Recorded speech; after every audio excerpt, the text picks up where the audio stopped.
Salah, India, ya. Hmm. Jadi tahun lalu India ini melewati Cina 1,4 M50, 1 M 450 penduduk.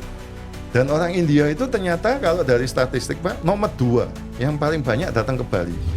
Menurut Bapak, apakah ada lokasi-lokasi yang menjebak? Beli mahal di situ, tau-taunya murah jualnya, Pak? Iya, jadi itu ada. Hmm. Jadi ada agent atau ada di Bali ini lebih banyak broker tradisional, broker agent langsung daripada yang punya kantor. Guru saya Pak Matius Yusuf bilang sekitar jam 7 properti di Bali. Artinya Pak? Jam 7 itu berarti kalau di posisi 7 kan di bawah sini ya Pak. Nah, ini jam 12 itu saatnya paling booming Pak. Ini kemungkinan sebelum politik, tahun politik 2029, 2028 kan sudah mulai slow.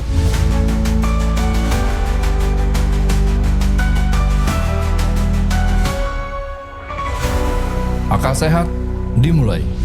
Ferry, pendekar properti sakti. Yes, terima kasih Pak Atta for having me. Kenapa bro memilih nama pendekar properti sakti? Yes, jadi lengkapnya itu saya mulai branding itu tahun 2017-an.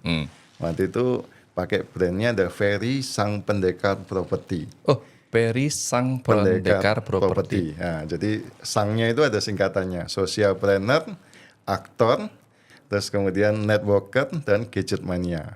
Itu sang. Terus pendekar itu penuh dedikasi berkarya. Properti itu profesional, persistent, integrity. Wow. Sejak tahun 2017 karena saya jam terbangnya sudah 10.000 jam, saya tambahin sakti. Jadi sakti itu ada singkatannya juga, sales, accomplish, knowledge experience, 10,000 hour involved. Jadi sang pendekar properti sakti. Waduh. Maksudnya jam tayang 10.000 jam? Pengalaman di bidang properti Pak. Saya start di properti itu setelah saya selesai dari tugas saya di engineering di Astra Honda Motor dulunya. Terus kemudian saya masuk dunia entertain. Saya sempat main film ada sekitar 16 judul, ada main iklan juga ada 9. Terus kemudian karena iklan, saya ditemukan dengan properti Pak. Waktu itu saya 2 kali dapat iklannya Agung Sedayu Group, Pantai Indah Kapuk, bareng Ibu Feni Rose. Waktu itu kaget juga karena biasanya audisi iklan casting itu kan susah Pak. Ini kok tiba-tiba dia melihat saya cocok terus habis proyek pertama habis Bukit Gading Mediterania 1, Bukit Gading Mediterania 2 juga pakai saya. Meskipun pasangan saya berubah di sana. Jadi kalau settingan di sana itu 1 anak cowok terus sama 1 istri. Jadi waktu BGM 1 sama BGM 2 itu beda. Dan kebetulannya waktu itu sempat kalau bisa dibilang dulu viral ya, karena rumah di BGM itu pertama kali rumah di PIK yang pakai lift. Sebelumnya belum ada. Jadi kita banyak syuting juga ada pakai liftnya juga, Pak. Jadi kalau mundur ke belakang juga, saya sebenarnya dapat dapat talenta dari Tuhan ternyata di bidangnya properti. Itu juga waktu itu pernah ikut Camp Sukses Jati, Pak. Jadi Camp Sukses Jati ini unik tentang finansial, bagaimana seorang bisa mencapai suksesnya secara maksimal. Terus kemudian ada role game-nya gitu. Ternyata saya dan kelompok saya waktu itu berdua sama coach saya, kayak koordinatornya, itu kita main gamenya menang. Dan ternyata menangnya karena properti. Karena waktu itu kita investnya suruh milih. Ada invest di saham, invest di emas, invest di falas, invest di properti, invest di lain-lain gitu. Jadi akhirnya karena menang itu, malah uniknya teman pasangan saya langsung selesai pulang Camp Sukses Jati itu langsung bakar kapal pindah ke properti Pak. Kalau coach saya juga ini kan coachnya hebat karena dia dari action coach. Terus kemudian dia ternyata masuk jadi developer. Kalau saya menunggu timing yang tepat waktu itu. Jadi masih berpikir, wah saya sebelumnya dari engineering gitu kan, mechanical engineering, kebetulan background saya S1-nya kan dari ITS Surabaya Pak. Jadi saya sempat kerja di Astra Honda Motor setelah saya selesai kuliah. Dan saya bersyukur sekali karena belajar banyak hal, terutama manajemen di Astra Group. Jadi akhirnya setelah saya memutuskan untuk keluar dari engineering, dari Asta Group itu gara-gara acara film Pak, acara TV gitu. Saya ditawari Pak. Itu tahun berapa? Itu 2012. Oh, 2012. Saya ditawari Pak Helmi Yahya. Fred mau ikut nggak? Ini ada acara baru namanya Pilih-Pilih Mantu. Itu penggantinya penghuni terakhir. Kebetulan karena waktu itu saya masih single dan sayangnya saya sampai hari ini juga masih single. Terlalu banyak pilihan mungkin, Pak. Iya. Oke. Ya itu satu yang menarik. Saya waktu itu berpikir wah ini tantangan juga nih. Pak Helmi, saya tahu Raja Kuis, pasti bagus, bisa ngangkat gitu kan. Terus akhirnya ditawari, Fred ini saya cariin ke 8 kota. Kalau kamu nemu yang cocok, saya kasih hadiah. Jadi hadiahnya itu yang pertama 1 unit rumah Pak, terus 2 unit mobil untuk suami dan istri gitu, terus 1 paket pernikahan, terus uang tunai 100 juta sama 1 paket honeymoon dan juga 1 acara wedding yang mewah yang di MC waktu itu sama Pak Helmi Yahya sama Budian Itami. Jadi wah ini enak banget nih. Jadi saya bahkan di wawancara ditanyai sukanya apa sama Pak Helmi terus dicariin gitu kan. Habis itu dikasih hadiah full. Bayangin kalau di adat kami gitu ya di Chinese gitu, Cindo itu kalau menikah biasanya cowok yang harus nyediain kan Pak. Jadi ya udah kalau di Bali mungkin gimana Pak? Kalau Sama Pak, cowok yang harus menyediakan. Cowok yang nyediain ya. Jadi kadang-kadang itu jadi agak berat ya, benar ya? Ya makanya kita harus siap Pak. Harus siap ya. Ya harus siap konsekuensinya dan memang seperti itu. Iya, jadi waktu itu akhirnya saya memutuskan sampai last minute hari terakhir saya sudah dibuatin iklan sama Pak Helmi Yahya. Di AHM saya ngajuin unpaid leave karena harus dikarantina 100 hari Pak. Unpaid leave apa ya? Unpaid leave itu artinya berhenti bekerja sementara, tidak digaji. Tapi setelah selesai dari acara ini saya pulang kan jadi terkenal tuh Pak, punya brand gitu kan. Karena ini dikarantina 100 hari Pak. Kalau di luar negeri itu acaranya namanya The Bachelor. Kalau di Indonesia dulu penghuni terakhir itu kan cuma lucu-lucuan akhirnya dapat rumah pemenangnya gitu kan. Oke. Jadi ada game-gamenya, siapa yang paling bertahan, siapa yang menang itu dapat rumahnya total 1 M waktu itu. Nah kalau dipilih-pilih mantu ini agak unik Pak. Karena pemenangnya ini keluarnya langsung tunangan. Terus nggak lama harus menikah. Langsung tunangan dan harus menikah. Iya. Dan Pak lakukan itu? Saya kalah Pak. Oh kalah. Jadi waktu itu calonnya 2 Pak yang kuat. Kebetulan teman saya ini cukup terkenal juga. Dia gitarisnya itu Samson. Jadi akhirnya dia yang menang. Karena waktu buat iklan tuh kita berdua yang paling serius gitu Pak. Oke. Dan ternyata dia akhirnya berhasil dan menang dapat hadiahnya juga. Dan Bapak terjun ke dunia properti tahun? Saya setahun setelah itu Pak, karena setelah 2013. 2013, karena waktu itu saya habis keluar dari Asta Honda Motor, terus saya sempat, sebelumnya sebenarnya saya punya toko handphone Pak, di Cempaka Mas.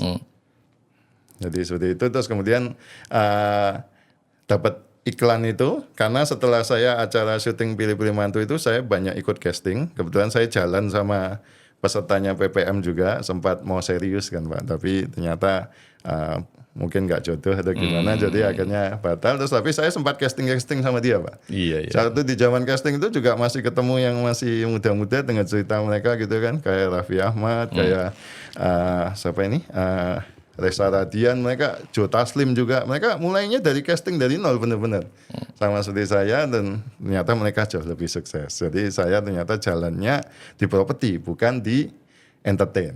Oke. Saya mau tanya Pak, tadi Bapak bilang jalannya. Kalau hidup manusia itu direncanakan apa ditemukan Pak ya? Atas siapa dianya? Ya, kalau menurut pendapat saya ya, itu jadi adalah ini Pak, kita terus mencari. Saya juga dari awal sebenarnya tahun 98 saya lulus SMA, saya pilih jurusan kuliah ini kan berpengaruh terhadap jalan hidup karir saya nantinya gitu kan Pak. Waktu itu habis kerusuhan, terus kemudian saya pikir mami papi saya kasih pendapat. Jadi awalnya itu memang kita banyak dipengaruhi orang tua kita atau keluarga terdekat kita Pak. Oh kamu baiknya masuk apa gitu. Saya coba UMPTN Pak, dan saya coba waktu itu 2, elektro sama teknik mesin. Jadi sejalan waktu kita akhirnya mengerti bakat kita, talenta kita di mana, sampai akhirnya kita menemukan bahwa oh ini passionnya saya di sini yang paling pas, dan Setelah saya berproses. setelah berproses dan paling efektif di situ ya mungkin akhirnya dari tahun 2013 sampai sekarang akhirnya saya konsisten, sudah hampir 100.000 jam saya fokus di properti karena saya tahu passion saya di properti, sama Tuhan kasih berkat banyak di properti sehingga akhirnya saya banyak dapat penghargaan dan juga bisa keliling dunia, Pak. Saya kebetulan sudah keliling 4 benua, sebenarnya 5, tapi yang satu cuma transit di Afrika. Yang lainnya saya sudah pernah ke Amerika, Eropa, Australia. Bahkan saya pun berprosesnya juga nggak langsung gitu, Pak. Jadi tahun awal 2013 saya jualnya cuma area sekitar, Pak. Jadi saya tinggal waktu itu di Kelapa Gading sama di Harapan Indah. Saya jual di area Jakarta sama Bekasi sedikit. Terus kemudian naik, saya mulai ada closing di Jabodetabek, Pak. Jadi areanya mulai regional. Terus kemudian tahun 2000, jadi bisa disebut namanya regional property consultant. 2015 itu saya jual di Bali. Saya pernah jual di Bali, waktu itu proyeknya Pak Matius Yusuf sama Pak Tung Desem Waringin di Nusa Dua. Mungkin kalau Bapak tahu juga. Itu tahun 2000? Sekitar tahun 2015-2016 lah. Jadi saya waktu itu closing 3 unit di sana, kayak oh Bali ini memanggil gitu. Akhirnya saya jadi national property consultant karena sempat jual di Bali sama waktu itu jual di Belitung. Di Belitung itu jualan kafling golf namanya BlackRock, itu punya grupnya Humpus. Mungkin Bapak tahu juga di Belitung, dia pas di pantainya itu yang film lagi terkenal itu apa namanya? Film apa yang lagi terkenal yang waktu itu di Belitung yang ada lagunya Laskar. Oh, Laskar Pelangi. Pelangi ya. Waktu itu sempat ke rumahnya Ahok juga. Jadi saya beruntungnya lagi 2017 saya coba-coba lagi, Pak. Saya akhirnya berhasil jual di Perth Australia. Jadi akhirnya saya naik tingkat lagi jadi international property consultant. Dan sejak itu bahkan orang-orang asing ya, developer luar itu pada banyak yang kontak karena lihat wah ini kok bisa jualin produk luar di Indonesia. Biasanya sebaliknya, orang luar yang beli di Bali mungkin atau beli di Indonesia gitu kan. Betul. Ini ternyata ada juga marketnya. Bahkan saya pernah bersyukur juga waktu itu ketemu orang terkaya nomor 1 Indonesia, grupnya Jarum. Saya disuruh jaga di kantornya dia, Pak. Jadi waktu itu kebetulan Pak Michael Bambang itu punya project cukup besar di Perth. Terus kemudian beliau itu mau jual ke orang Indonesia. Akhirnya setiap tamu yang menemui beliau itu saya disuruh jelasin, Pak. Saya one on one. Sambil nunggu beliau meeting sebelumnya, saya disuruh approach. Gitu. Jadi itu berlangsung mungkin 2 bulan, 3 bulan. Bahkan saya beruntungnya itu pernah saya duduk satu meja makan, ngobrol berdua sama Pak Michael Bambang itu 2 jam lebih, Pak. Beliau kasih semua ilmunya. Jadi saya nyerap banget. Tapi masalahnya apa? Waktu itu ternyata ini bukan di holdingnya Jarum ya. Jadi proyeknya memang punya pribadi beliau, Pak. Dan ternyata jual di Indonesia waktu itu tantangan banget. Tantangan banget kenapa? Karena yang pertama waktu itu banyak yang minta KPR. Waktu itu regulasi di Indonesia belum bisa, Pak. Jadi BCA pun bahkan Pak Michael telepon ponakannya ya Pak Arman sudah datang ikut meeting. Ternyata jaminannya harus ditambahkan jaminan tambahan untuk properti Indonesia, nggak bisa langsung properti di Australia, pembelinya orang Indonesia bisa dapat KPR dari BCA gitu. Wow, luar biasa. Terus sekarang Bapak di Bali?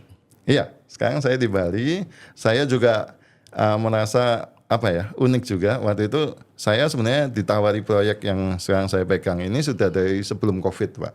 Saya sudah pernah survei, diundang survei, terus kemudian lihat ternyata menurut saya belum feeling untuk bisa jalan.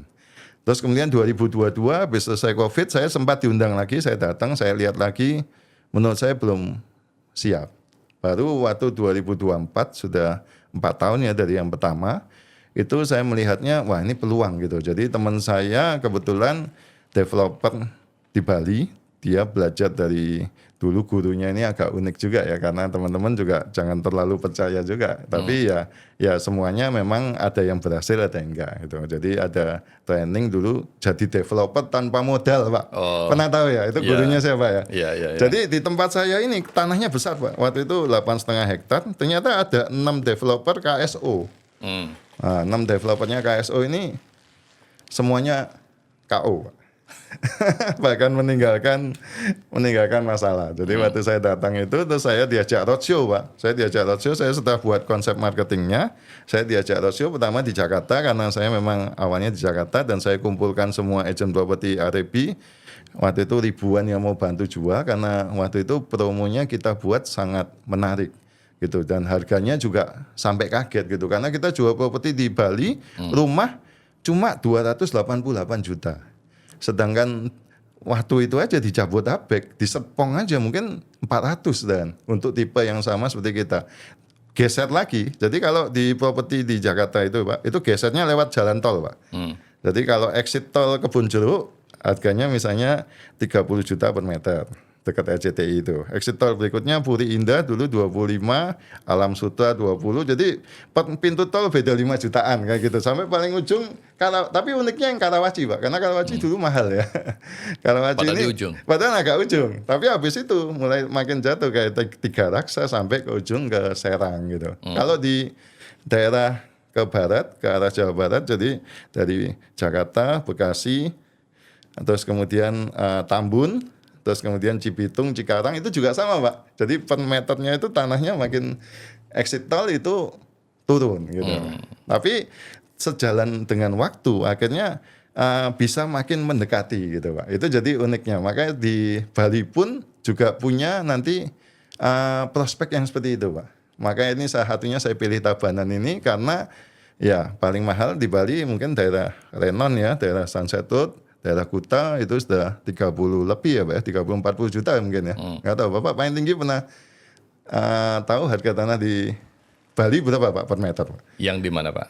Di manapun di Bali, Pak, yang paling mahal yang pernah Bapak tahu per meter. Yang paling mahal, Pak ya. Iya. Yang paling mahal yang saya tahu terakhir kita jual sempat di harga 35 di Sunset Road. 35 juta per meter di Sunset Road. Ya. Wow. 3,5 M per are kalau di Bali. 3,5 M per area ya. Ya, sempat itu, Pak. Jadi di Canggu mungkin sama saya kayak di Kuta tuh. sama di Kuta juga segitu ya. Ya, segitu. Karena kan diisukan waktu zaman itu Singapurnya Bali adalah Sunset Road. Singapurnya Bali. Jadi kayak Orchard Road ya, Pak ya. Ya kayak FOMA aja, Pak ya. FOMA. Orang-orang berbondong-bondong ke situ. Oke. Kalau sekarang kan orang-orang berbondong-bondong ke Canggu, ya Pak ya. Jadi Canggu Seminyak. terakhir transaksi dianggap berapa, Pak? Yang pernah Terakhir Bapak tahu. kalau yang di Canggu, Pak, kemarin kita karena tempatnya agak masuk sedikit di harga 650. Pak Aru, masih ada ya? Masih ada, Pak. Wah, itu beruntung yang dapat. Tapi jalannya satu mobil atau? Satu mobil. Satu mobil Kalau ya. 2 mobil udah beda, Pak. Dan belum tentu bisa KPR ya, Pak, kalau satu mobil ya?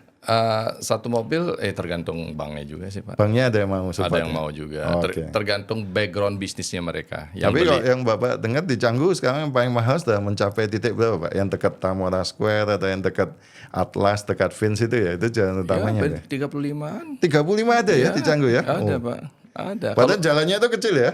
Tapi pins di situ kan memang emasnya tidak ada jual lagi, Pak. Paling Bapak hanya dapat sewa-sewa ya di situ. Jadi sedang ada yang dijual Sudah tapi nggak ada yang leasehold semua ya jadinya. Ya? Udah listingnya udah sewa-sewa aja. Kelihatannya yang menguasai juga grupnya ini ya, asing ya. Ada Alek Villa itu punya villa banyak juga ya di situ ya. Betul.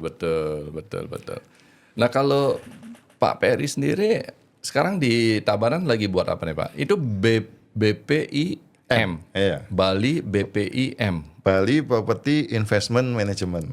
Oh. Jadi saya rencana memang waktu itu nge-branding kantor agent sekaligus kantor konsultan, Pak, properti. Cuma karena sekarang ini banyak permintaan dari developer, akhirnya ya saya fokus dulu untuk menjualkan produk developer yang saya bawa ini dari Tabanan, yaitu Grand Niravati Resort Villa. Grand Niravati, Nirapati. Niravati, Pak. Oh, Nirapadi. Niravati, ya. Oke, Grand Niravati Resort Villa, ya. Berlokasi di, Pak? Ini di Batu Aji, Kerambitan, Tabanan, Pak. Oke. Dan hebatnya apa? Karena ini cuma 1 kilo dari Jalan Raya Denpasar Gilimanuk, terus kemudian 2 kilo dari terminal dan pasar persiapan, dan 3 kilo dari rumah sakit internasional, puskesmas maupun sekolah internasional, Pak. Jadi ini cocok banget di branding untuk dijual ke lokal maupun ke internasional. Jadi itu saya tadi lanjutin ketika saya roadshow dari Jakarta, Surabaya, kemudian ke Bali, Pak. Ketika di Bali langsung sama developer, "Dah Pak, Bapak di sini aja udah coba enjoy." Saya juga waktu itu merasa wah, saya tinggal di Berapa Kelapa luas itu Gading. proyek, Pak? Ini awalnya 8,5, terus sekarang setahun setengah saya masuk sudah 12 hektar, tapi bisa up to-nya 20 sampai 25 hektar. Pak. Wow.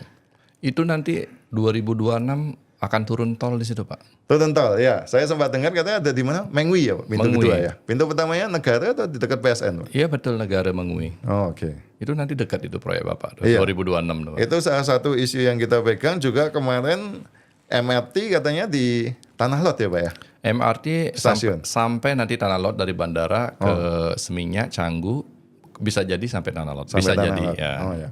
Bapak sangat mengerti mengenai lokasi itu berkaitan dengan akses ya, Pak ya, pasti ya. Jadi kemarin kita memang beruntung karena dapat akses ini di Bali tapi di posisi yang tengah, Pak. Jadi Jalan Raya Denpasar Gilimanuk ini kan merupakan nadinya atau entah arterinya gitu kan. Jadi semua pasti lewat situ. Kemarin waktu Bajra ambles ya, Pak ya. Itu jadinya terhambat semua kan. Itu termasuk yang paling susah properti juga karena truk semen nggak bisa nyebrang. Betul. Terus nggak bisa lewat gitu. Akhirnya harga semen sempat naik ya, Pak ya. Mungkin bukan semen aja, besi dan macam-macam. Sampai pas sekarang bertahan. Sampai apa? Bertahan naiknya. Tanahnya, iya. Jadi setelah naik nggak mau turun ya, Pak.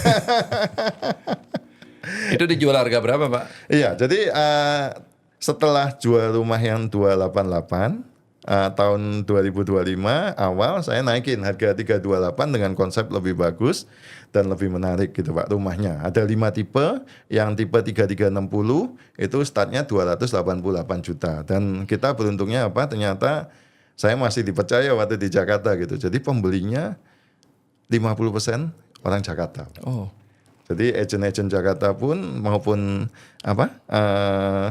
prinsipalnya yang punya kantor properti Jakarta mereka pada ambil. Terutama orang Kelapa Gading sama Sunter karena itu saya tinggal di situ, saya banyak jualan di situ, akhirnya investornya saya tawarin di situ juga, agent-agentnya juga banyak dari mereka ambil. Terus yang kedua dari Surabaya.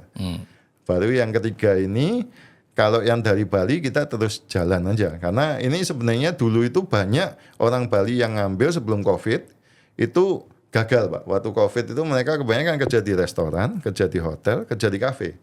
Akhirnya mereka nggak sanggup bayar ketika di PHK kan, Pak. Jadi akhirnya ada beberapa bangunan itu yang sudah ready sebenarnya, ada juga yang sudah setengah bangun, tapi karena pembelinya nggak sanggup ngelunasin, akhirnya ya ditarik lagi terus dijual ulang, seperti gitu, Pak. kalau menurut Pak Peri, di Bali ini saat ini properti itu ibarat main saham, Pak ya. Lagi bagusnya ditahan apa dijual? Iya, jadi saya kebetulan bukan hanya jual di Bali, tapi juga mengamati pasar di Jakarta dan Surabaya, Pak. Karena ini market yang paling besar. Di Jakarta down-nya paling besar, Pak. Sedangkan di Bali ini turun, tapi secara seluruh Indonesia masih paling bagus, Pak. Di Bali. Iya. Jadi sekarang jagoan-jagoan properti Jakarta, bos-bos properti Jakarta masuk ke Bali, Pak, malah. Saya melihatnya seperti itu. Jadi mulai Masuk awal ke Bali tapi jualnya di luar Bali. enggak, ya masuk ke Bali, proyeknya di Bali, mereka pameran di Center Park, mereka pameran di Alam Sutra, mereka pameran di Gading Serpong, pameran di Kelapa Gading, seperti itu, Pak. Jadi mereka melihat orang Jakarta ini mungkin juga Jakarta kan mau dilepas dari ibu kota ya, Pak. Tapi tetap pusat ekonomi. Iya. Karena dulu saya tinggal di Jakarta itu juga pindah dari Surabaya ke Jakarta karena saya melihat Jakarta itu 70% bahkan 80% uang berputar di Indonesia itu di Jakarta kan, Pak. Nah, terus kemudian ketika kejadian ini apalagi kemarin Jakarta sempat ada kerusuhan, ada banjir gitu kan. Jadi akhirnya mereka merasa harus memindahkan sebagian telurnya ke Bali gitu. Jadi akhirnya pasar Bali pun itu enaknya apa Pak? Karena marketnya bukan hanya nasional, tapi juga internasional. Dan lucunya apa Pak? Bahkan yang pertama kan kita dapat ya istilahnya apa ya, blessing in disguise atau seperti apa, waktu perang Rusia Ukraina, Bali rame kan, apalagi Canggu kan, isinya orang Rusia Ukraina semua, padahal belum tentu rakyat Bali juga suka. Tapi properti Bali mau nggak mau jadi naik, jadi disukain gitu. Kemudian kemarin terakhir itu pun perang Israel Palestina juga sama Pak.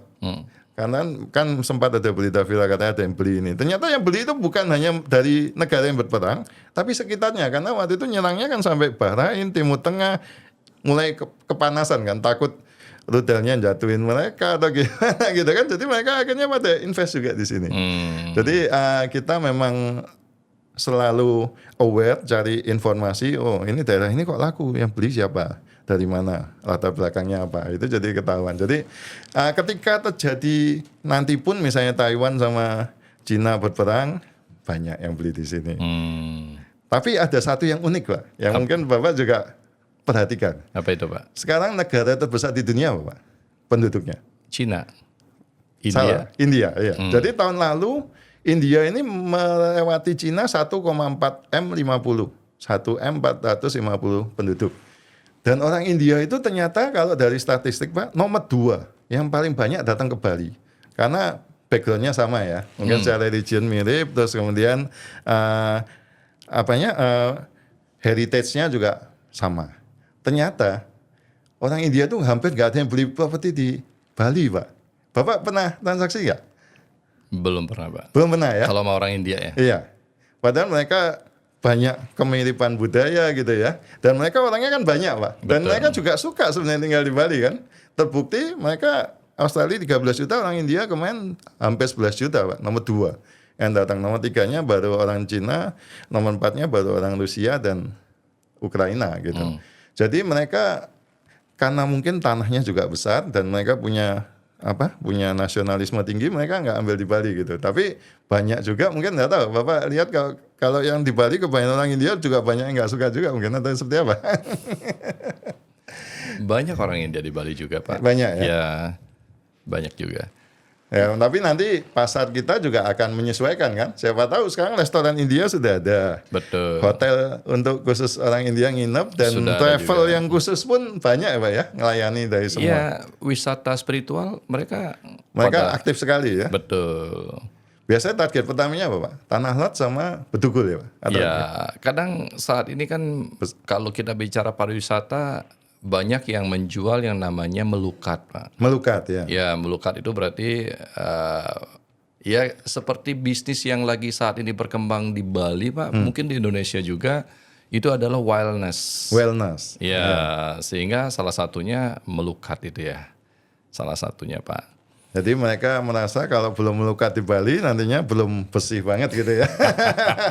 Itu malah jadi nilai lebih ya Pak. Enak Nah, ya. Bapak motivasinya tinggal di Bali apa, Pak? Iya, jadi salah satu yang saya mesti ditanya itu, kenapa kok akhirnya pindah Bali gitu ya, sudah 20 tahun di Jakarta. Nah, itu. Saya enaknya Pak, kalau pagi itu bisa milih Pak, sunrise-nya di pantai mana, sore bisa pilih sunset-nya di pantai mana. Meskipun di Tabanan ini unik Pak, belum ada mall. Dulu mungkin ada mall, tapi tutup ya. Ini baru tahun depan Pak, rencana ada mall yang mungkin bakal paling ikon, paling besar di Bali Pak. Oh, di mana ada, Pak? Di Nuanu City Pak. Nuanu, Nuanu Creative City. lokasinya di Luna Beach Club. Luna Beach Club, Pak, ya. Jadi ini sebelahnya Luna. Kalau kita biasanya dari Bapak sering ke Luna atau Saya justru belum pernah ke sana. belum pernah? Oh ya, harus ke sana Pak. Tapi Itu- saya udah dengar sih. Oh ya, jadi kita Nyebrang sampai ya. registrasi depan, terus naik mobil golf itu pasti ngelewati mallnya besar Pak. Udah selesai mungkin pasti aturannya sama ya Pak ya, maksimum 15 meter, tapi sudah topping off sampai atas. Rencana semester 1 2026 ini akan dibuka. Pak, setelah ini saya mau nitip, saya banyak punya lokasi di Nyanyi. Pantai Nyanyi, wah itu lagi Nyanyi, bagus banget. pinggir-pinggir jalan utama juga, Pak, yang mau kita sewakan. Oh oke, Lisel ya? Tempatnya sangat super, Pak. Nanti kita infokan ke Iya, Bapak. jadi ini ada satu yang unik juga Pak. Jadi saya kemarin ikut masuk ke Luna, terus kemudian saya pengen tahu ya, Luna ini katanya 44 hektar naik jadi 50 hektar. Di dalamnya itu ada 6 pengembangan sekarang Pak, bersamaan. setelah saya cari tahu, ternyata di Luna itu keenamnya itu semuanya KSO, Pak. Kerjasama operasional. Ya. Jadi bukan Nuanu Creative City-nya yang develop, yang katanya orang paling kaya Rusia yang punya gitu kan. Ternyata mereka pun berbagi resiko, Pak. Jadi mereka sebidang tanahnya itu ada yang leasehold mungkin 1 hektar, ada yang 50 are gitu kan. Mereka akhirnya jadiin apartemennya mulai yang 1 bedroom 38 meter, ada yang 55 meter, dan itu harganya sudah jauh lebih tinggi daripada perumahan di sekitar gitu kan. Jadi mereka jual 38 meter itu aja ada yang hampir 3M lah. Wow. Kalau yang 55 meter 4M. Dan itu ternyata developernya 6 ini dari negara yang hampir berbeda-beda semua. Wow. Jadi mereka ini berbagi resiko, tanahnya besar, Pak. Jadi termasuk nanti Bapak pun kalau mau di leasehold, saya pikir ini bakal jadi banyak yang cari, Pak. Apalagi kalau Bapak di posisi-posisi yang bisa walk away ke beach gitu kan ya. Tanah-tanah Bapak juga di area jalan raya yang dekat ke beach juga, Pak. Ya, ada yang di jalan raya, jalan utamanya, Pak. Ada yang mau ke beach-nya juga. Iya. Nanti kita info ke Bapak. Ada banyak Iya. klien kita di situ, Pak. Iya, nanti kalau Bapak ke Tabanan kita survei bareng ya, Pak. Sambil Ayo, kita ayo, lihat Pak. prospeknya apa. Karena ternyata, Pak, di area situ, Pak, itu banyak orang besar, pejabat-pejabat petinggi di Indonesia. Kalau nanti disebut sama yang jagain, oh ini ownernya ini, Bapak pasti tahu. Wah, kita harus ke sana, Pak. Kan kadang-kadang ada temen investor dari luar Bali yang berkata, bro, hati-hati beli.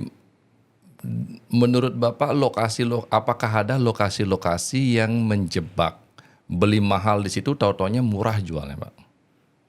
Iya, jadi itu ada. Jadi ada agent atau ada di Bali ini lebih banyak broker tradisional, broker agent langsung daripada yang punya kantor. Jadi mereka itu mengumpulkan rakyat Bali yang mau jual. Jadi rakyat Bali ini memang punya budaya unik ya, pasti Bapak juga sangat tahu. Kalau mereka akan butuh uang besar ketika menikahkan anaknya atau ketika meninggal ya, ngaben ya. Betul. Nah itu mereka tiba-tiba butuh uang cash dalam waktu besar karena nggak tahu biaya ngaben di Bali cukup tinggi ya, Pak. Cukup tinggi, Pak. Bisa 100 lebih ya. Bisa. Nah itu mereka biasanya akhirnya memang nyimpen tanahnya itu untuk ketika mereka mengalami kedukaan ini ya. Benar ya, Pak ya? Ya, ada Budayanya yang seperti itu ya. Betul. Bahkan kalau anaknya menikah pun mereka biasa menikah di rumah, terus kemudian mereka untuk acara mereka butuh dana ya, Pak ya. Nah seperti itu. Jadi ini ada yang ngumpulin, bahkan ada mungkin yang pegang investor atau dia punya duit sendiri, Pak. Terus dia istilahnya apa? Nampani ya, menerima. Ini kayak showroom mobil, Pak. Kalau mobil second dijual ke ini kan langsung dibayarin ya, Pak ya. Nah, kalau ini rumah, tanah, kafling kan susah ya, Pak ya. Jadi akhirnya ini ada yang nampani gitu seperti showroom, Pak. Ya itu idenya nanti kalau Bapak kita mau kolaborasi juga, kalau Bapak punya investor besar kita jadi kayak showroom aja, Pak. Oke. Itu ide yang sangat enak kan. Karena saya punya teman satu ini luar biasa, Pak. Di Amerika, dia pernah dipanggil Oprah Winfrey, pernah nulis buku. Waktu itu saya juga taunya dia dari mana? Karena dari teman saya nantangin saya, Van, saya titip rumahnya ke kamu. 2 minggu kalau belum laku kamu yang beli ya. Apa maksudnya? Ternyata di sana ada teman saya ini namanya Lutirila, seumuran saya juga, sudah lama tinggal di Amerika. Dia janjinya gitu. Jadi kalau ada rumah titipin ke saya appraisal sendiri, langsung nilainya berapa. Kalau dalam 2 minggu belum terjual saya yang beli. Pernah dengar gitu, Pak? Belum pernah, Pak. Belum pernah ya. Jadi kayak showroom ya ini ya, fenomena. Kalau showroom kan bisa on the spot beli. Tapi Mungkin juga ada dibeli dengan harga appraisal dia. Oh, oke. Iya. Jadi kalau appraisal dia murah, orangnya setuju ya nggak apa-apa kan, gitu kan. Misalnya appraisalnya sudah sesuai. Kalau dari pengalaman Bapak nih, saat ini properti di Bali prospektif, Pak? Iya. Jadi properti di Bali itu kan ada 2 siklus ya, Pak ya. Yang pertama ada siklus per bulan dari Januari sampai Desember, maupun siklus jamnya. Jam propertinya sekarang clocknya ini dari angka 1, 2, 3 sampai 12 itu clocknya di mana gitu. Jadi saya juga kemarin senang setiap kali ke Bali ini guru-guru saya mesti datang, Pak. Termasuk selalu nelpon dan ngobrol gitu. Kita samain property clock-nya di Bali itu berapa sih gitu kan. Jadi kemarin guru saya Pak Matius Yusuf bilang sekitar jam 7 properti di Bali. Artinya Pak? Jam 7 itu berarti kalau di posisi 7 kan di bawah sini ya Pak. Nah ini jam 12 itu saatnya paling booming Pak. Ini kemungkinan sebelum tahun politik 2029, 2028 kan sudah mulai slow. Jadi sebenarnya puncaknya 2026, 2027 Pak. Nah, karena dari jam 7 itu naik ke jam 12 itu mungkin naik ke jam 8 ke 9 dulu itu waktunya sangat relatif. Berarti tahun 2026, 2027 kemungkinan ke jam 12. Bisa. Tapi 2028 kembali ke jam 8. Enggak, turun lagi Pak ke jam 1, jam 2 itu saatnya jual. Jadi kalau sampai jam 6 itu saatnya jual, kalau jam 12 ini saatnya harganya tinggi, saatnya jual. Sorry, kalau jam 6 ini harganya rendah, saatnya beli. Berarti saat ini saatnya beli. Karena Jam 7, ya kalau jam 7 masih saatnya beli Pak. prospektif berarti. Prospektif untuk dibeli, tapi untuk dijual harganya di bawah pasar atau di bawah, bahkan di bawah NJOP pun banyak yang jual Pak di Bali. Untuk saat ini. Untuk saat ini. Kalau kecenderungannya Bapak disuruh milih, daerah mana Bapak prioritaskan untuk beli properti di Bali? Iya, jadi sekali lagi Pak, ini biasanya kalau dari property agent itu infonya akan melihat daerah, lokasi, akses, juga harga. Jadi tidak hanya bisa bergantung dengan lokasi. Karena lokasi misalnya di Tabanan, harganya sekarang 1/10-nya Canggu Pak. Bisa di Canggu 20 juta per meter, Tabanan masih ada 2 juta per meter. Negara ternyata 1/10-nya Tabanan juga ada gitu, ada yang jual segitu. Tapi nextnya apa? Kalau ternyata dapat isu seperti yang Bapak bilang, ada pintu tol pertama kuatnya di situ, itu sudah diborongin investor dari Jakarta gitu. Kemarin saya juga nggak sengaja ketemu Bupati Jemberana, ketemu sama developer besar dari Jakarta. Katanya saya pas juga nongkrong di situ di Starbucks, saya dipanggil juga, diajak ngobrol, Pak, yuk kembangin Jemberana ini, kembangin negara gitu kan, Pak Mati Kembang Hartawan ya. Teman baik saya. Teman baik Bapak ya. Beliau Sekolah bareng sama saya SMA. Oh, beliau sampai doktor ya. Umur iya seusia ya, umur 50 ya. Saya kemarin makan di dekatnya itu warung Jepun itu, katanya dia berasal dari situ juga ya. Betul. Iya, jadi ngobrol gitu terus dia bilang, Pak ini nanti nextnya bagus nih pintu tol. Jadi kalau ditanya lokasi mana, saya tetap akan pilih yang pertama salah satunya Tabanan. Itu juga melihat apa? Karena Ciputa ada di sana Pak. Ciputa juga ngambil dari Tabanan itu dari tempat saya cuma 7 menit. Proyeknya yang di Ciputa Beach Resort. Udah habis tuh Pak? Belum Pak. Belum Pak ya? Justru ini malah saya lucu. Saya juga kemarin sempat tanya ke direksinya langsung tuh Pak. Ciputa Pak, biasanya Pak, KSO kan Pak, tanahnya. Ya ini tanah 88 hektar di pinggir pantai, punya Ciputa Beach Resort, malah di KSO-in ke developer lain Pak. Jadi tanya-tanya kan. Tumben ya? Iya, biasa akhirnya developer ini ngambil 2 hektar bahkan posisian depan pantai, akhirnya sama dia di develop, konsepnya bagus. Karena dia ketika bangun vilanya langsung boleh milih, ada 4 macam konsep yang dipilih dengan harga yang hampir sama Pak. Nah ini satu pertanyaan juga, tapi memang infrastrukturnya sudah jadi di sana. Infrastrukturnya bagus, di sana pun ada hotelnya, bahkan ini Ciputa mungkin alasannya karena ini dia mau buat beach club di situ Pak.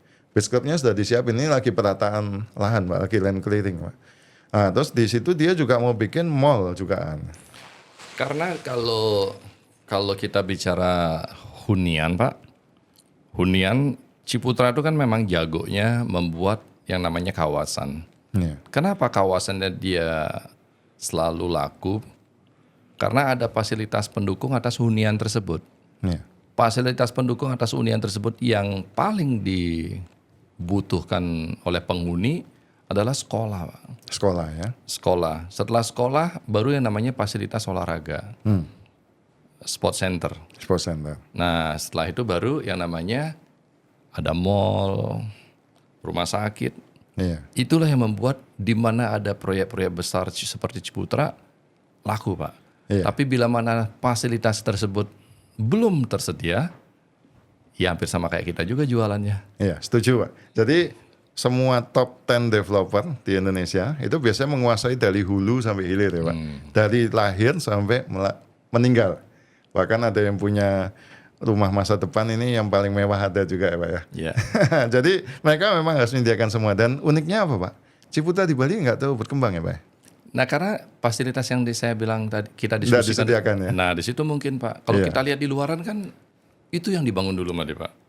Akan dibangun sekolah ini, rumah sakit ini, sport center ini, mall. Itu yang dibangun sama dia Pak. Iya, Baru dia bangun perumahan. Kalau di Bali dia bangun perumahannya dulu. Iya. Jadi saya dulu belajarnya juga dari Ciputa. Saya awal pertama kali masuk agent property itu di Century 21 Pak. Oke. Kebetulan yang punya kan Bu Rina Ciputa. Anak pertamanya Pak Ciputa. Jadi kita sangat diajari salam entrepreneur. Kalau dulu saya kan sekolahnya ekonominya di Gunadarma. Di Gunadarma. Saya tamat tahun 98 Pak.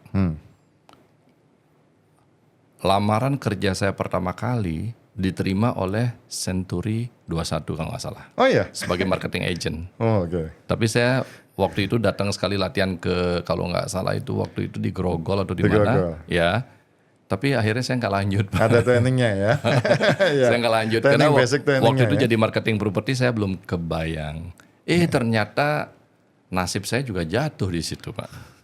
Setelah saya berproses kerja di bank, kerja di macam-macam, ujung-ujungnya Properti. apa yang kita lamar pertama kali di situ bidang kita. Wow. Termasuk memang saat ini saya di pengacara. Ternyata Tuhan kasih sign-nya dari awal ketika pilihan masuk kerja ya Pak ya. Padahal saya hindari itu dulu Pak. Dulu hindari. Iya karena saya nggak jadi ambil. Nggak jadi. Setelah saya ikut pelatihan dan saya tahu, wah kayak ini bukan bidang saya. Oh ternyata Tuhan ngasih sign-nya di situ. Kalau dari awal saya ambil itu mungkin sudah fokus di sana ya Pak ya. sudah punya supercar berapa biji. Tapi Iya. kalau kita lihat bicara tentang properti Pak, pasti dari tahun 2013 Bapak terjun di dunia properti. Kita bicara Bali atau Indonesia lah Pak ya. Titik balik properti yang paling Bapak alami tahun berapa dan gimana tuh ceritanya Pak? Titik balik itu berarti titik yang terendah. Terendah. Oke. Jadi yang pasti yang waktu COVID Pak. Saya pernah hampir setahun nggak closing Pak. Ya memang gimana kita mau keluar nganterin juga susah kan. Akhirnya jadi harus berprofesi yang lain sampai dapat bantuan juga dari pemerintah gitu kan. Waktu itu yang nggak kerja siapa. Jadi teman-teman properti juga saling mendukung terus kasih info Pak ini ada bantuan dari ini. Karena memang kita nggak bisa bergerak kan waktu COVID itu benar-benar harus di Waktu rumah. COVID, Pak, ya. Iya. Waktu pertengahan ini Pak, kan sebelum tahun 2014, zamannya Pak SBY, Iya. wow, berlipat-lipat naiknya. Boleh, Pak. 2015, 2016 nih pengalaman saya di Bali, Turunnya. mengalami itu Pak. Iya. Jadi saya masuk propertinya kan memang setelah Plymouth Gate itu 2008, terus kemudian Indonesia paling booming mungkin 2011, 2012 ya Pak ya. Harga properti naik bisa 100%, 200%, sampai 1000% juga ada gitu ya. Jadi kemudian siklusnya waktu Pilpres 2014 pasti turun, terus kemudian setelah itu naik lagi. Nanti Pilpres 2019 turun, naik lagi. Jadi yang kami pelajari adalah pasti ada siklus dunia, kayak Plymouth Gate 2008, terus kemudian COVID 2020 sampai 2022. Kemudian ada siklus Pilpres, Pak. Itu penting juga. Karena di Pilpres ini biasanya tahun kedua atau tahun ketiga presiden menjabat itu lagi tinggi-tingginya. Tapi setelah tahun keempat sudah mulai mendekati tahun politik, apalagi pas tahun politiknya, itu investor pada ngerim untuk ngambil. Lebih baik dia cairin yang liquid. Nah, karena takutnya nanti kalau dia nggak siapin itu, keburu megang properti yang moderate ya sebenarnya, susah dilepas atau kalaupun dilepas harus jual murah gitu kan. Dia lebih baik prepare mungkin uang cashnya dipindahin kemana. Oke. Jadi siklus ini bisa anytime berubah Pak. Itu juga yang susah kan. Ketika tiba-tiba ada pengeboman di sini atau ada banjir di sini atau ada peristiwa perang di sini, itu semua dampaknya terhadap properti juga berubah. Saya sebenarnya mau membahas ini tapi nggak tahu nanya Bapak setuju nggak banjir di Bali Pak? Boleh Pak? Boleh. Iya.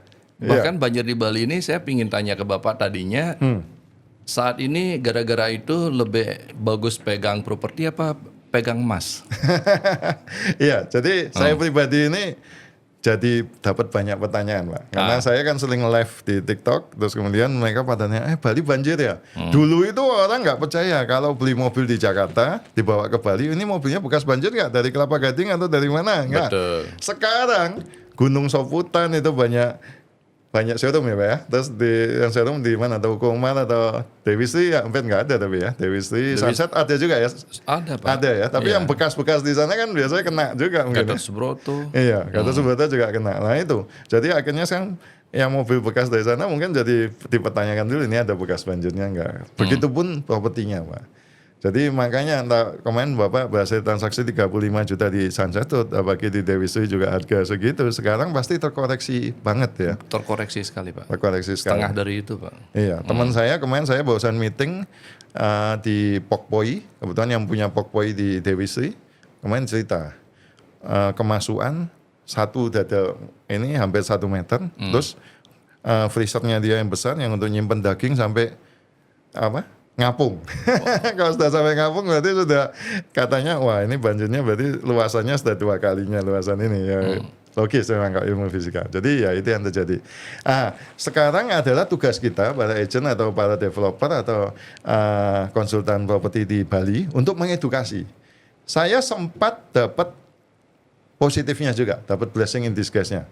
Kenapa? Karena proyek kita ini di bukit, Pak. Oke. Jadi MDPL-nya ketinggian dari air laut itu 500. Kita masih sejuk kalau malam 20 sampai 23 derajat, Pak. Dari malam sampai pagi masih ada kabut. Nah, jadi yang pertama diedukasi adalah ketinggian dari MDPL-nya dari dari pantai atau dari laut. Yang kedua ada diedukasinya dekat DAS nggak, daerah aliran sungai. Karena sekarang aturan barunya kan dari situ. Dari DAS bangunan 3 sampai 5 meter. Kalau yang sungainya besar banget itu harus lebih lebar lagi gitu. Nah, daerah kita juga dekat sungai tapi kita di bukit. Tapi sungainya ini jadi pusatnya PDAM di Tabanan, Pak. Jadi akhirnya sekarang di Tabanan juga kemarin ada yang kena tapi memang di pinggir sungai, Pak. Jadi itu yang kita edukasi bahwa tempat kita ini aman dari banjir. Bukannya kita melangkahi Tuhan bilang nggak mungkin banjir. Tapi ya kita lebih tinggi, kita juga prepare. Seperti itu. Dan di tempat kita juga ada yang pinggir sungai. Kemarin kebetulan di tempat kita ini beruntung sejak saya masuk itu banyak foreigner yang beli, Pak. Di tempat kita sudah ada 20 foreigner dari 5 benua, Pak.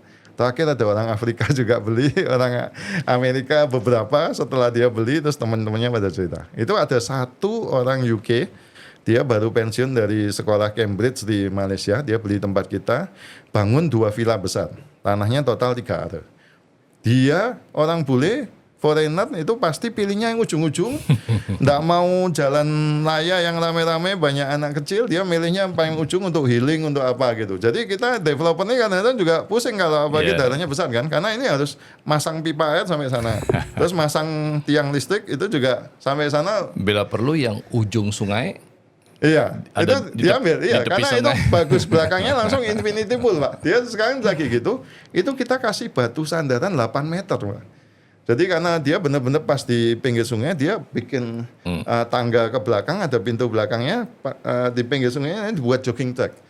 Dan dia bilang kemarin waktu banjir itu yang paling parah di Bali itu ketinggian airnya naik 5 sentian.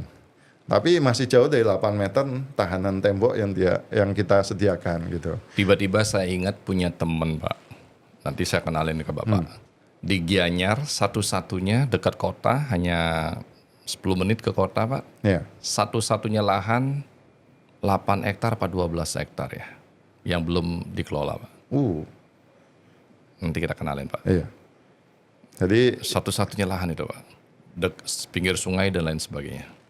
Wow. Dan yang kedua yang kita harus cerita adalah ya memang ada viral kan video-video bule keluar dari hotel nggak bisa ke bandara harus naik perahu karet gitu kan. Itu jadinya akhirnya hotel-hotel maupun properti villa yang di daerah yang aman itu malah naik, Pak.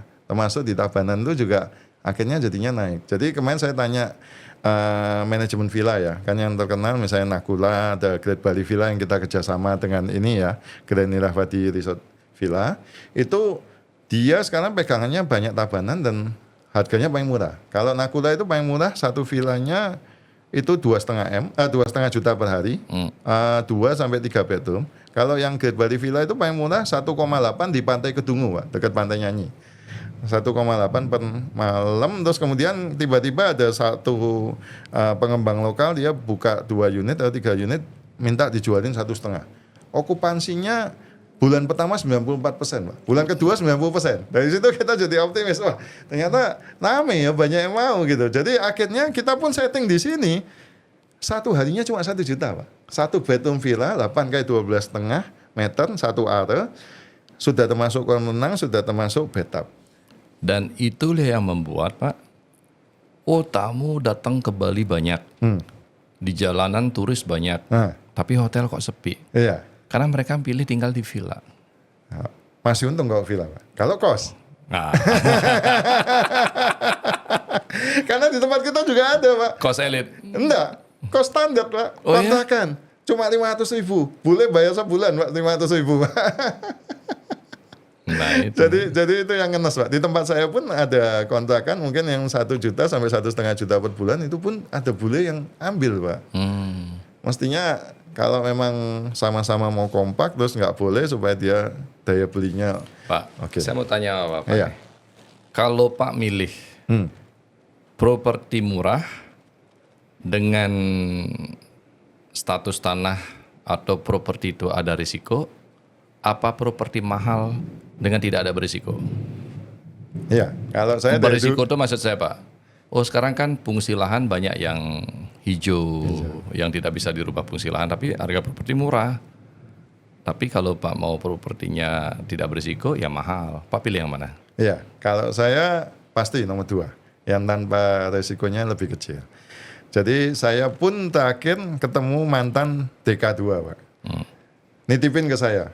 Setelah tanah kaflingnya bagus, lokasinya murah, saya cek ternyata ITR-nya hijau, Pak. Terus saya tanya, ini untuk naikin kuning gimana, Pak?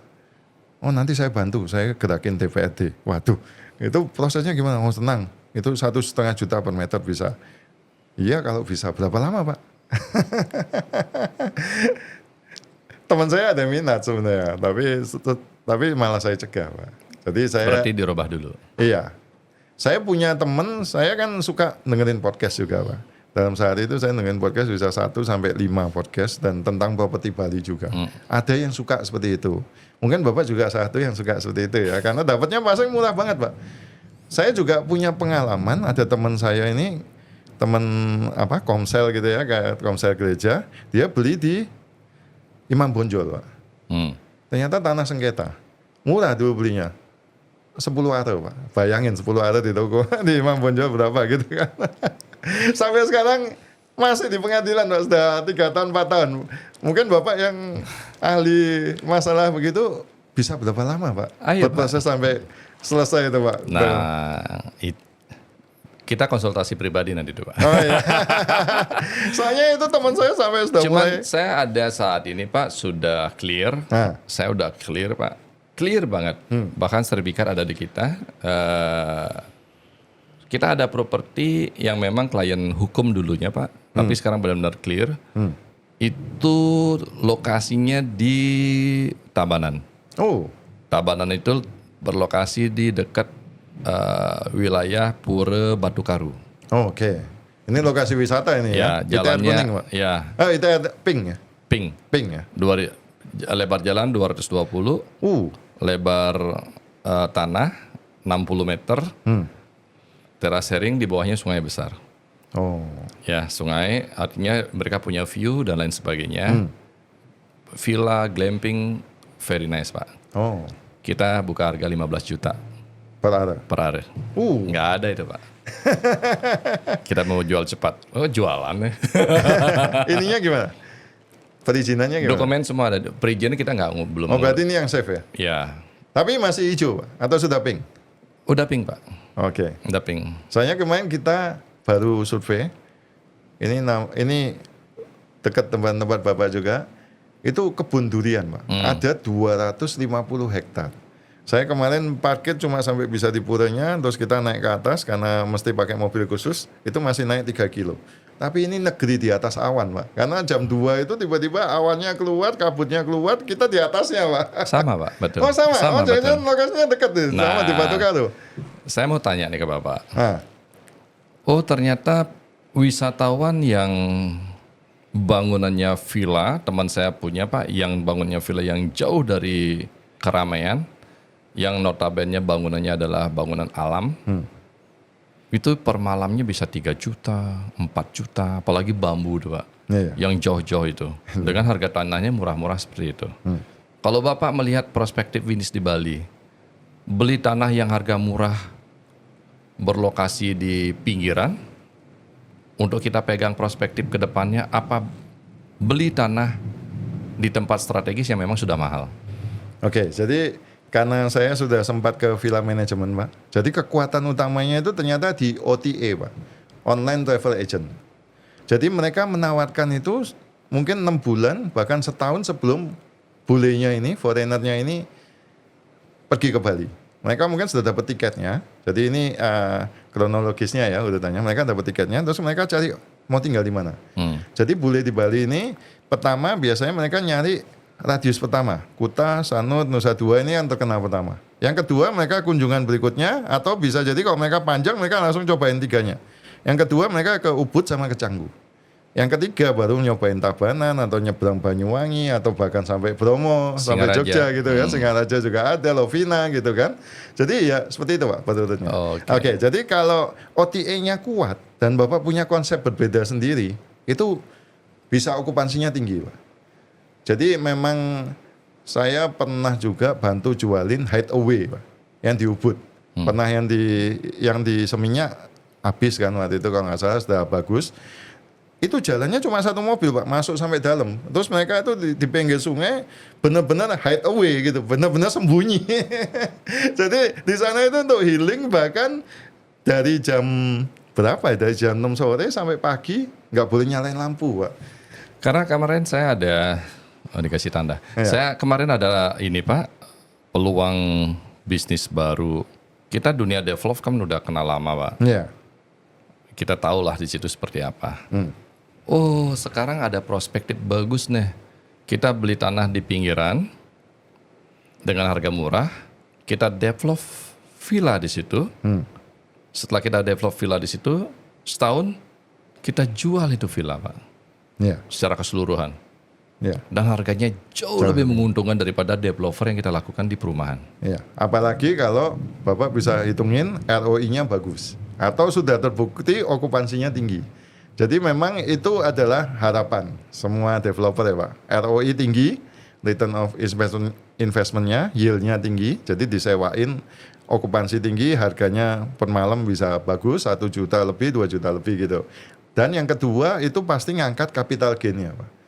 Nah, capital gain itu ada biaya Bapak beli sampai jual itu naik berapa kali gitu kan. Bahkan bisa mungkin Bapak dalam setahun naik 2 kali juga bisa Pak. Iya, Pak. Kalau didukung oleh ROI yang bagus. Nah, itu ide yang brilian Pak. Saya setuju sama Bapak. Bahkan ada pebisnis yang salah satu miliuner di Indonesia, Mainnya gitu, mainnya bukan villa, Pak, hotel. hotel. Dia bangun hotel di tengah kota dia bangun, laku.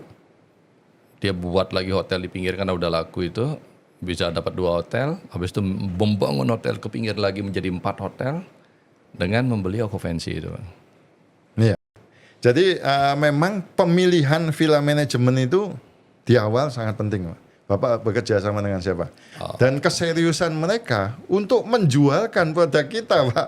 Karena saya tahu Nakula ini kliennya 600 villa Pak. Wow. Gimana dia mau memutuskan punya kita? Ya kita pasti tambah nanti Pak. Ini tolong saya biaya iklannya saya tambah. Bapak utamain punya saya. Kalau ada Great Bali Villa katanya ngelola 1000 villa Pak. Bayangin. Dia kan enggak mungkin konsen tempat kita. Kebetulan kemarin tempat saya ini jadi sorotan. Kenapa? Karena dia belum pernah ngelola satu deret villa yang lebih dari 10. Punya saya 88 villa Pak dalam satu komplek Pak. Akhirnya dia setuju banget. Bahkan dia langsung sudah minta. Saya minta resepsionis, saya minta kafe, saya minta sport club, saya minta resto.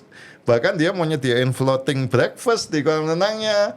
Dia sudah ngitungin jumlah SDM-nya, nanti pengeluarannya per bulan berapa, sampai akhirnya keluar cuma biaya operasionalnya di bawah 20%, Pak. Jadi kita kemarin karena gelondongan jujur aja dapat di bawah 20%. Ini paling murah, Pak. Dia full semua coverage, termasuk bersihinnya, nyariin pelanggan sampai dia check in, sampai dia check out, sampai dia bersih, ganti pelanggan berikutnya. Bahkan kita lihat di aplikasinya handphone kita itu sudah ketahuan, oh ternyata 6 bulan ke depan, bulan Juni tahun depan ini sudah ada nyewa. Penyewanya ini uangnya sudah masuk ke kita, cuma baru bisa di cash out ketika dia sudah check out. Dia sudah datang ke sini check out. Itulah luar biasanya. Kalau ngomongin bisnis kurang waktu. Iya. Tapi coba Pak sampaikan kepada teman-teman investor yang mau berinvestasi di Bali seperti apa, aman, nyaman, dan yang penting cuan. Apa Oke. Pak pesannya? Jadi Bapak Ibu para investor khususnya yang dari Bali, dari Jakarta, dari Surabaya maupun seluruh Indonesia, bahkan yang di luar negeri, pilih di Bali. Pilih di Bali, cari lokasi dan akses yang terbaik. Yang pertama, yang kedua pasti bebas banjir carinya, dan yang ketiga adalah yang jual buas kalau istilah saya. Butuh uang amat sangat. Penawaran berapapun dipertimbangkan. Nah, itu potensi Anda mendapatkan kenaikan investasinya itu tinggi. Terus kemudian dua adalah cari developer atau manajemen villa yang bagus.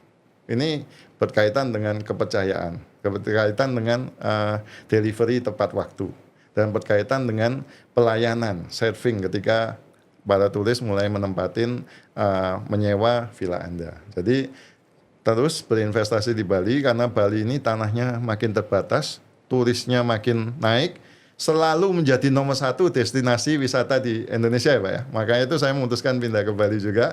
Dan di sini berkumpulnya semua warga internasional. Coba Bapak Ibu lihat kalau ke Icon Mall Bali atau ke Kuta Beach World, bukan 70%, bahkan 90% isinya bule. Isinya foreigner teman-teman, bukan orang lokal. Bayangin, ini pasarnya, marketnya besar, dan itu bukan hanya terkait dengan properti aja, semua bidang kehidupan, semua bidang bisnis itu ada di sana jadinya. Jadi jangan lupa terus berinvestasi di Bali, apapun keadaan Bali sekarang kita jaga bersama, dan nilai investasinya kita jaga tumbuh, dan Bali melayani turis dengan baik sehingga akhirnya propertinya naik, terus Bali makin nyaman untuk ditinggali baik oleh warga lokalnya maupun oleh turis-turis yang datang. Jadi segera investasi di Bali. Anda mau tinggal di Bali, ikutin aturan adat warga Bali. Wow. Ferry, pendekar properti sakti. Matur suksema, terima kasih banyak. Terima kasih. Sukses, dilancarkan, diberkati selalu. Amin. Thank you, Fer. Terima kasih. Luar biasa.